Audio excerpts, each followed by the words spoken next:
اللہ کی بابرکت اسم پاک سے اپنے کلام کی ابتدا کرتا ہوں جو عالم الغیب و شہادہ ہے، اور اسلامک بایوگرافی اور ہسٹری کے تمام معزز ناظرین کی خدمت میں میرا محبت و برا السلام علیکم ورحمۃ اللہ وبرکاتہ۔ ناظرین کرام، میرا آج کا موضوع دنیا کی سب سے قیمتی گائے۔ یہ بہت ہی اہم اور نہایت ہی شاندار قرآنی واقعہ ہے، اور اس واقعے کی وجہ سے قرآن مجید کی اس سورہ کا نام سورہ بقرہ گائے والی سورہ رکھا گیا ہے۔ اس کا واقعہ یہ ہے کہ بنی اسرائیل میں ایک بہت ہی نیک اور صالح بزرگ تھے، اور ان کا ایک ہی بچہ تھا جو نابالغ تھا، اور ان کے پاس فقط ایک گائے کی بچھیا تھی۔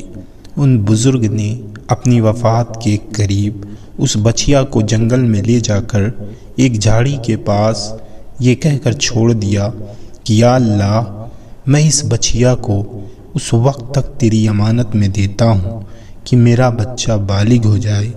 اس کے بعد ان بزرگ کی وفات ہو گئی، اور بچھیا چند دنوں میں بڑی ہو گئی، اور بچہ اپنی ماں کا بہت ہی فرما بردار اور انتہائی نیکوکار ہوا۔ اس نے اپنی رات کو 3 حصوں میں تقسیم کر رکھا تھا۔ ایک حصے میں سوتا تھا، اور ایک حصے میں عبادت کرتا تھا، اور ایک حصے میں اپنی ماں کی خدمت کرتا تھا، اور روزانہ صبح کو جنگل سے لکڑیاں کاٹ کر لاتا اور ان کو فروخت کر کے 1/3 رقم صدقہ کر دیتا، اور 1/3 اپنی ذات پر خرچ کرتا، اور 1/3 رقم اپنی والدہ کو دے دیتا۔ ایک دن لڑکے کی ماں نے کہا کہ میرے پیارے بیٹے، تمہارے باپ نے میراث میں ایک بچیا چھوڑی تھی جس کو انہوں نے فلاں جھاڑی کے پاس جنگل میں اللہ کی امانت میں سونپ دیا تھا۔ اب تم اس جھاڑی کے پاس جا کر یوں دعا مانگو کہ اے حضرت ابراہیم و اسماعیل و اسحاق علیہم السلام کے خدا، تو میرے باپ کی سونپی ہوئی امانت مجھے واپس دے دے۔ اور اس بچیا کی نشانی یہ ہے کہ وہ پیلے رنگ کی ہے،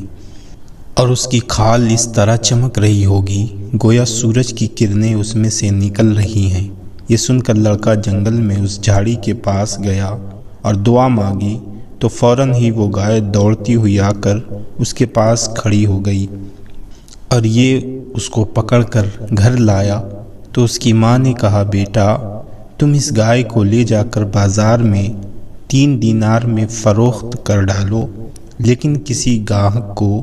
بغیر میرے مشورے کے مت دینا۔ ان دنوں بازار میں گائے کی قیمت 3 دینار ہی تھی۔ بازار میں ایک گاہک آیا جو در حقیقت فرشتہ تھا۔ اس نے کہا، میں گائے کی قیمت 3 دینار سے زیادہ دوں گا، مگر تم ماں سے مشورہ کیے بغیر گائے میرے ہاتھ فروخت کر ڈالو۔ لڑکے نے کہا، تم خواہ کتنی بھی زیادہ قیمت دو،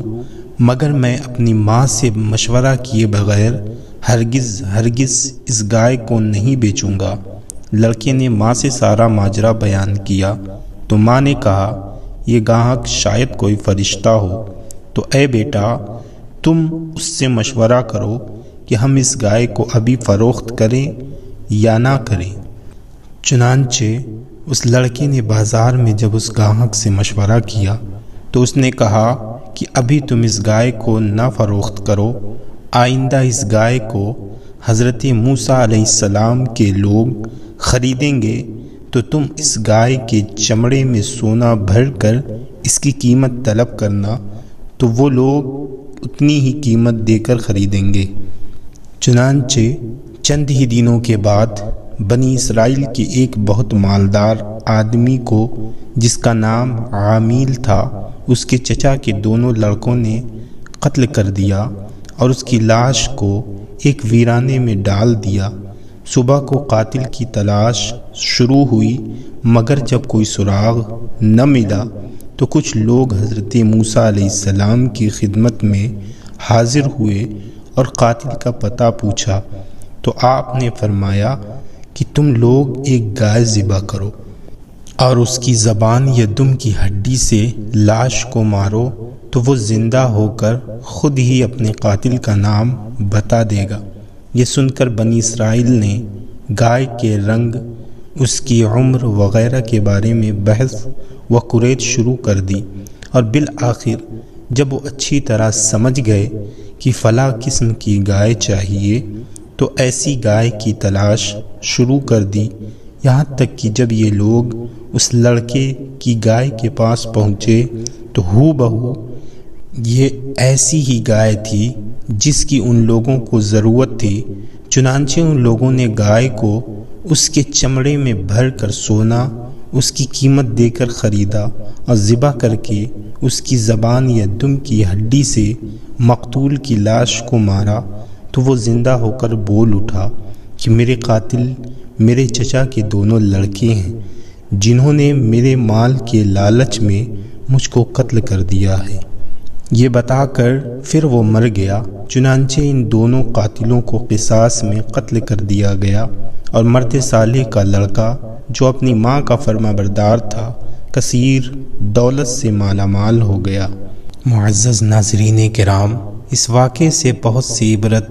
اور نصیحت خیز باتیں معلوم ہوتی ہیں۔ ان میں سے چند یہ ہیں جو یاد رکھنے کے قابل ہیں۔ پہلی یہ کہ خدا کے نیک بندوں کے چھوڑے ہوئے مال میں بڑی خیر و برکت ہوتی ہے۔ دیکھ لو کہ اس مرد صالح نے صرف ایک بچیا چھوڑ کر وفات پائی تھی، مگر اللہ تعالیٰ نے اس میں اتنی برکت عطا فرمائی کہ ان کے وارثوں کو اس ایک بچیا کے ذریعے بے شمار دولت مل گئی۔ دوسری، ماں باپ کی فرما برداری اور خدمت گزاری کرنے والوں کو خداوند کریم غیب سے بے شمار رزق کا سامان عطا فرما دیتا ہے۔ دیکھ لو اس یتیم لڑکے کو ماں کی خدمت اور فرما برداری کی بدولت اللہ تعالیٰ نے کس قدر صاحب مال اور خوشحال بنا دیا، اور خداوند قدوس کے احکام میں بحث و قریت کرنا مصیبتوں کا سبب ہوا کرتا ہے۔ دیکھ لو بنی اسرائیل کو ایک گائے ذبح کرنے کا حکم ہوا تھا، وہ کسی بھی ایک گائے ذبح کر دیتے تو فرض ادا ہو جاتا، مگر ان لوگوں نے جب بحث اور قریت شروع کر دی کہ کیسی گائے ہو، کیسا رنگ ہو، کتنی عمر ہو، تو مصیبت میں پڑ گئے کہ انہیں ایک ایسی گائے ذبح کرنی پڑی جو بالکل نایاب تھی، اس لیے اس کی قیمت اتنی زیادہ ادا کرنا پڑی کہ دنیا میں کسی گائے کی اتنی قیمت نہ ہوئی ہے اور نہ آئندہ ہونے کی امید ہے۔ معزز ناظرین کرام، یہ تھی دنیا کی سب سے مہنگی گائے جس کا ذکر قرآن پاک میں موجود ہے۔ اختتام کلام پر اپنے رب قدیر کی بارگاہ میں دعا کرتا ہوں کہ اے پاک پروردگار عالم، ہم سب کو اپنے فرامین پر زندگی گزارنے کی توفیق عطا فرما، آمین یا رب العالمین۔ السلام علیکم ورحمۃ اللہ وبرکاتہ۔